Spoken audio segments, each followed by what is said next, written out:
Welcome into the Broncos Breakdown by Chat Sports. Matthew Peterson here with some winners and losers after the first batch of OTAs. Now, I like to do winners and losers for OTAs, minicamp, stuff like that, because it's a good way to sort of report what went on and just like capture the highlights and then just sort of bring up the lowlights, but not actually losers, right? You're not a loser from OTA or rookie minicamp or anything like that. So with that being said, some ground rules to go over before we jump into my first winner. These are optional practices, okay? It is May.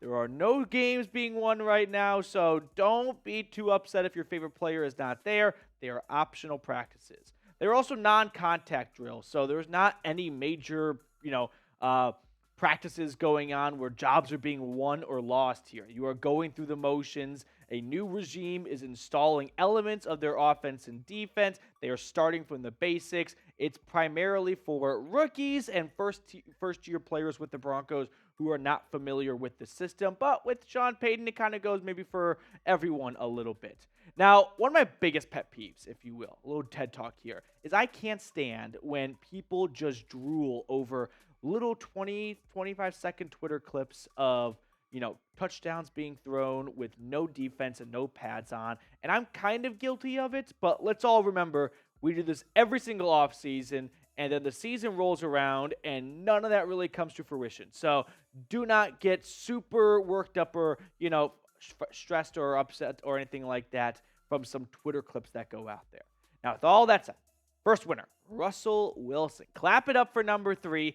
Again, it's only May, but he's had a pretty good start to the offseason. I think we could all agree. So we got our first look at Russell Wilson really this offseason. Have not heard from Russ all offseason long, but Russell Wilson comes to OTAs as the quarterback should, and he looked different. We'll look at a picture in a moment, but he really slimmed down. He described himself as lean and mean. He was very complimentary of Sean Payton and the new offensive line. That was definitely something he harped on during his media availability. So we got our first look at Russ, and look at the picture here. I put a nice little side-by-side together for everyone. On the right last year, Russell Wilson kind of looks sort of average, if you will. But on the left, you can really see like the jaw lines come through. The shirt's not so tight. I mean, he's looking good. He's looking lean and mean. He didn't specify how much weight he dropped, but you can tell he's definitely in that best shape of life season, and he's doing everything he can to, recapture the mobility and bring that flight of foot back with him. Now, last season, no need to remind anyone for too long that it was not a glamorous season for Russell Wilson. So he has to build off of last year, and he's got to prove the naysayers, like myself, wrong. So let's give Russell Wilson some props, right? He is clearly sticking to his New Year's resolution, and he is not indulging himself in any vices because he is looking awesome. Meanwhile, I woke up feeling like death today. Got some cigars in me last night, espresso martini at 11:30 p.m. Awful idea when the alarm went off this morning. So Russell Wilson, you're light years ahead of me. You always will be. And power to you and props to you for coming into OTAs, looking great and looking like you're trying to do everything you can in the meantime to put yourself in the best position possible to succeed for this upcoming season. So predict it. Will Sean Payton fix Russell Wilson? This is the pinned comment. Scroll on down. If YouTube with an ad break comes on by while the ad rolls, give me a Y for yes or an N for no. Now, my first loser, I always like to have fun with the losers. It's the haters out there, right? It's really the rest of the AFC West. We always do this every year. Every team sort of gets out the same buzz except for the Jags with Urban Meyer. But James Palmer, who has been, a reporter for the league and has followed this team closely for quite some time, tweeting out, I'll say this.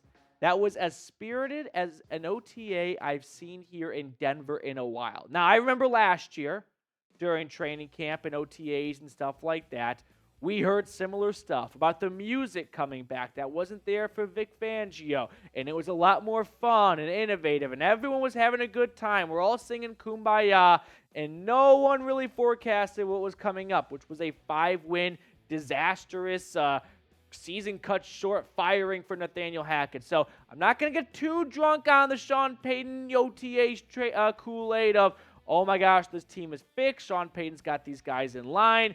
All 32 teams do this. All 32 fans get worked up. But it's clear that Sean Payton is installing his way early on, and it's his way or the highway, right? That's how he operates as a head coach. He is more than a head coach, right? He's almost in that Bill Belichick level where he's a head coach, he's a GM, he's a CEO. He wears multiple hats, and he's turning things around very quickly here with little things like not having stickers or decals beyond the helmets because everyone knows what team you play for.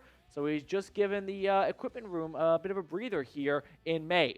Now, on our last episode, we had a sub battle with our Chiefs channel here, and we are one sub behind them. I don't know if I want to pick up any more subscribers. We're at a nice 69, but putting my immaturity to the side here, let's beat the Chiefs report. It is almost the 12th hour here, last chance before the carriage turns to a pumpkin. So let's beat the Chiefs report in subscribers. Let's go Broncos. Hit that sub button down below.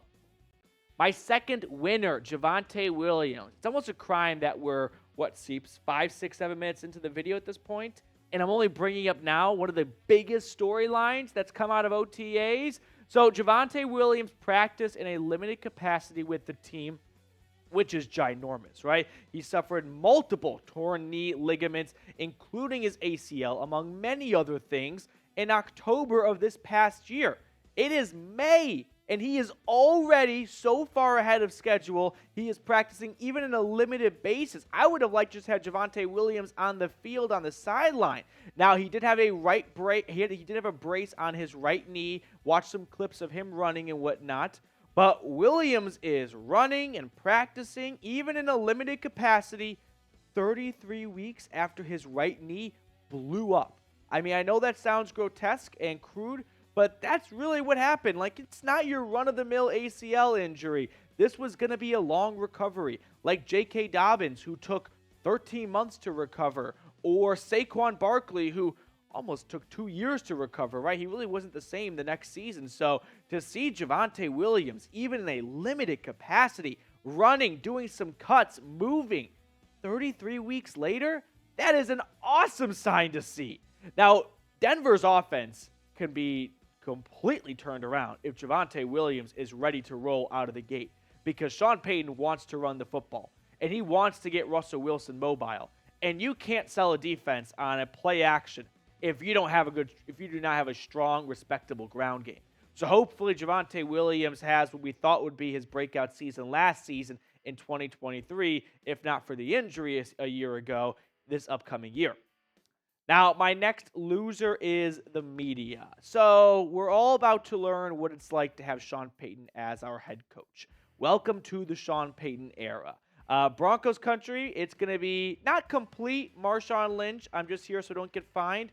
But there's not going to be a ton of media coverage allowed. Like, there's going to be the bare minimum allowed. Sean Payton installed some new rules for the OTA sessions. I don't know if this will continue throughout training camp or what, but no tweeting allowed. So to all the boots on the ground reporters out there, apologies. You guys do a fantastic job of reporting on what's going on over at practice, and Sean Payton wants to keep it as airtight as possible. I don't really get what he has to gain by not having live tweets and why just waiting until the practice is over for all the same tweets to go out just 2 hours later.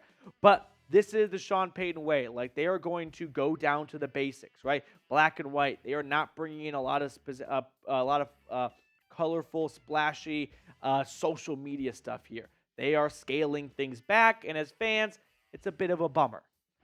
My third and final winner is Courtland Sutton, a player who has been the center of lots of trade buzz this offseason.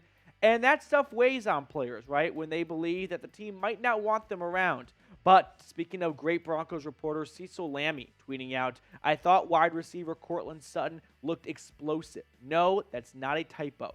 He was moving really well and had a good burst today, better than I've seen in some time. I think in a lot of ways, this is a contract season for Courtland Sutton. He needs to have a great year, because when we look at Courtland Sutton's contract details in a moment, you're going to see why he really has to deliver.